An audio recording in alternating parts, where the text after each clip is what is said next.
Greeting, I'm Ken, engineer from SZGH. Now I'm going to introduce our best-selling new generation welding robot, the SZGH-H1600 10C with 1,600mm reach, 10 kg payload, and 6 axis configuration. This is new generation status stem from the integrated design, embedding the control cabinet directly into the base for optimal space efficiency, equivalent to a complementary 500mm riser.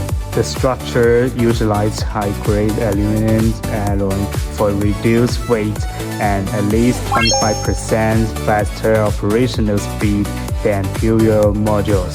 For enhanced reliability, the control cabinet features an integrated drive with direct connection architecture, eliminating complex wiring. This enables true plug-and-play operation with a single power cable connection.